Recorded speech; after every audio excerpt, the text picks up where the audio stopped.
सेना प्रमुख उपेंद्र द्विवेदी के बयान के बाद पाकिस्तान को दुनिया के मानचित्र से साफ होने का डर सता रहा है।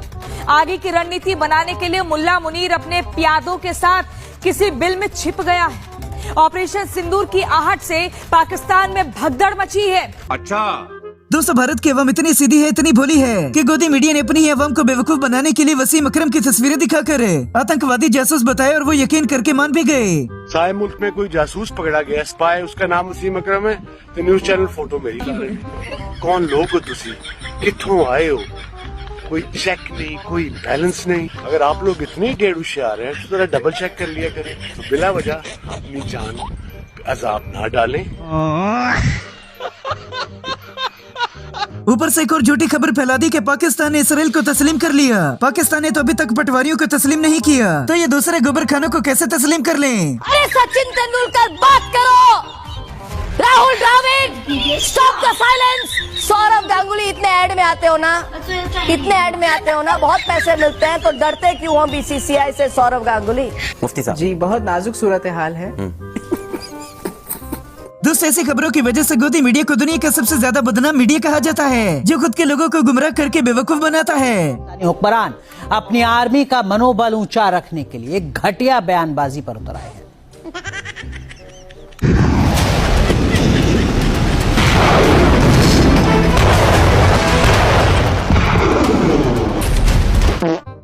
बस अब कुछ ही और ही दिनों की बात है कि दोबारा जंग होगी और दोबारा से गोदी मीडिया पाकिस्तान में घुसकर हमला करेगा। बड़ी खबर, पाकिस्तान घुस गई भारतीय सेना।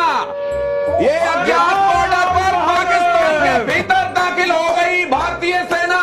और देखिए मेजर गौरव आर्या को, ये इसका मतलब समझिए ये क्या है। ये अब पराक्रम का वो प्रदर्शन है जिसकी... कौन है ये लोग, कहां से आते हैं? जंग का माहौल गर्म होता नहीं और गोदी मीडिया दोबारा से शुरू हो जाता है। इन्हें मीडिया नहीं बल्कि कार्टून नेटवर्क कहना चाहिए। संदेश यानी कि हिंट हमें मिल चुका है, और जितने लोग परेशान थे कि 10 मई को हमने पाकिस्तान को छोड़ क्यों दिया, जब उनके गले की नस हमारे हाथ में थी। इस वीडियो से साफ जाहिर होता है कि इंडियन मीडिया और इंडियन फौज खुद की अवाम को बेवकूफ बनाती है। सबसे बड़ी खबर के साथ, क्योंकि भारत ने पाकिस्तान को खुले शब्दों में क्यों चेतावनी दी है, ये रिपोर्ट आपको बताएगी।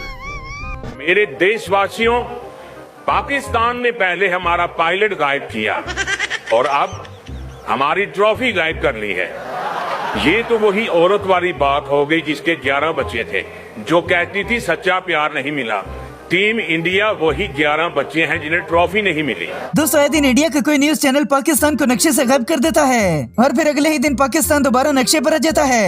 सेना प्रमुख उपेंद्र द्विवेदी के बयान के बाद पाकिस्तान को दुनिया के मानचित्र से साफ होने का डर सता रहा है। आगे की रणनीति बनाने के लिए मुल्ला मुनीर अपने प्यादों के साथ किसी बिल में छिप गया है। ऑपरेशन सिंदूर की आहट से पाकिस्तान में भगदड़ मची है। पहले लगता था कि पाकिस्तानी बुजुर्ग उम्र बढ़ने के साथ लंबी लंबी छोड़ते हैं, जबकि भारत भी किसी से कम नहीं। हमारे नागरिकों के ऊपर गोली चला रहे हैं। कौन है हमारे नागरिक? पीओके में कौन है? पीओके हमारा है। पीओके का कोई नागरिक मारा है? किसका नागरिक है वो? भारत का। हमारे नागरिकों के ऊपर अत्याचार कर रहे हैं। यूनाइटेड नेशन में ये मुद्दा उठ जाना चाहिए।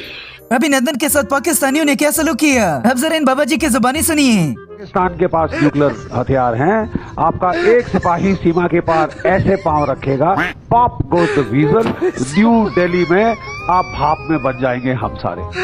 और हमने 26/11 के बाद ये किया, तो किसी को कोई शक है इसमें? अभी तक तो नहीं। पाकिस्तान ने हमारी फौज के एक ब्रिगेड हेडक्वार्टर, एक बटालियन हेडक्वार्टर, पाकिस्तान से चपेटे खाने के बाद मोदी जी की आत्मा आज भी गोबर के अंदर जलती है। फिर दोहरा रहा हूं, हमने पाकिस्तान के आतंकी और सैन्य ठिकानों पर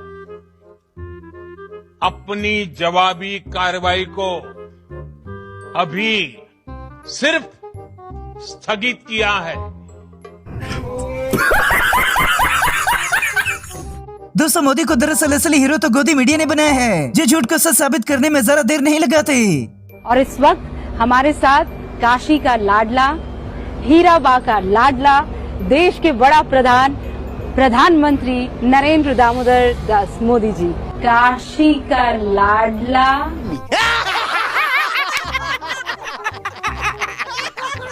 अब देखना यह है कि पाकिस्तान भारत की इस धमकी को कैसे लेता है, पहले की तरह मजाक में या फिर सीरियस है। आपको बता दें, अब सीधा एक कड़ा संदेश दिया गया है कि ऑपरेशन सिंदूर 1.0 वाला संयम नहीं रखेगा भारत। अगर पाकिस्तान अभी भी नहीं सुधरा तो पाकिस्तान को बताएंगे कि भारत की ताकत कैसी है। आखिर जो चीजें ऑपरेशन सिंदूर के अंदर नहीं हो सकी, उन्हें भारतीय सेना ऑपरेशन सिंदूर 2 के अंदर करेगा। जो यहाँ पे अभी ग्रुप कैप्टन देवनाथ साहब ने कहा कि भारत की फोर्सेस जो है वो बिल्कुल तैयार है, अगर उनको इंस्ट्रक्शंस मिलेंगी तो 1 घंटे के मार्जिन के ऊपर वो पाकिस्तान पर हमला कर सकते हैं। तो देवनाथ साहब, आप बहुत अच्छे तरीके से जानते हैं कि पाकिस्तान की फोर्सेस की कैपेसिटी क्या है।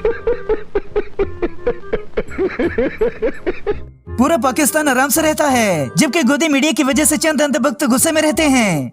आतंकी ने आज अपनी जुबान से अपने आका का खुलासा कर दिया। आतंकियों का आका जानते हैं कौन है? एक ही शख्स है, यही है सुप्रीम कमांडर जो आतंकियों का आका है, असीम मुनीर, क्योंकि ये फील्ड मार्शल बनाया जा चुका है। और ताज्जुब होगा, भारत की ताकत में शामिल होने वाले रफाल ने भी भारत की मजीद ताकत कम कर दी। भारत की ताकत में शामिल हुआ रफाल, खुद रक्षा मंत्री ने पूजा की थी और आधिकारिक रूप से सेना में शामिल किया था।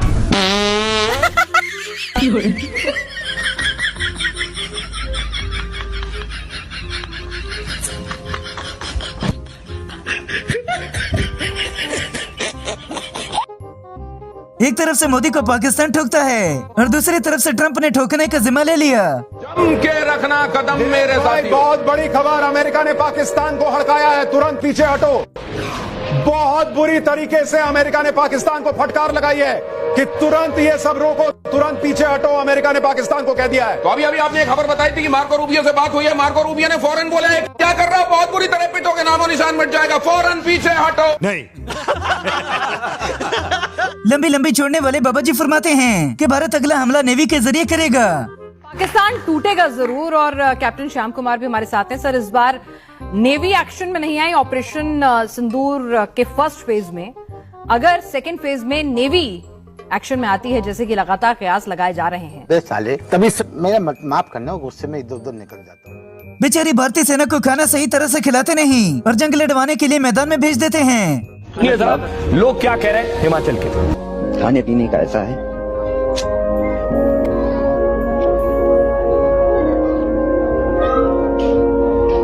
सुधरो रे, अभी तो सुधर जाओ। दोस्तों, दुनिया की सबसे ताकतवर तरीन इंडियन आर्मी बेचारी अपने हकों लेने के लिए इस तरह से बाहर निकलती है। दिल जारी जाता है सर कि हमने चीन से लड़ा, पाकिस्तान से लड़ा, सर्जिकल स्ट्राइक में शामिल हुआ 9 पैरा 4 पैरा के साथ।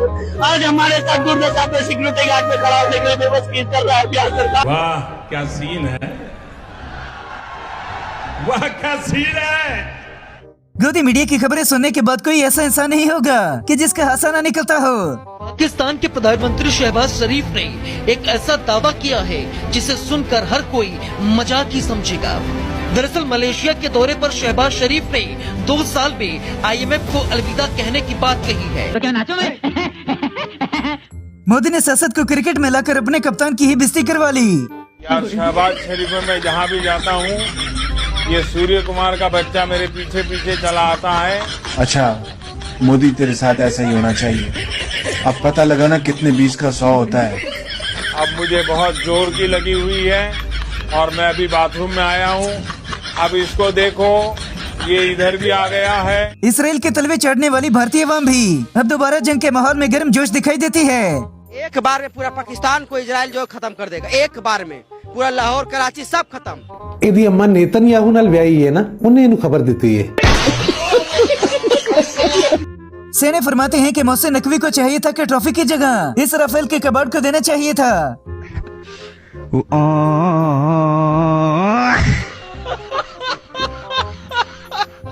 भारतीय मीडिया ने तो वसीम अकरम को भी आतंकवादी बना दिया।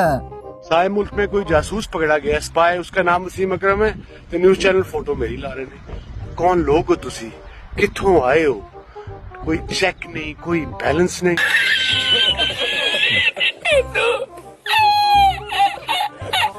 दोस्तों मोदी की तकरीर पाकिस्तान से शुरू होती है और ट्रंप के तलवे चढ़ने पर खत्म हो जाती है। तो आतंकियों को आपने सुना, आतंकी बार बार क्यों मोदी का नाम ले रहे हैं? दरअसल मोदी का डर और आतंकियों का गला सूख रहा है। उसके पीछे वजह पहली यह है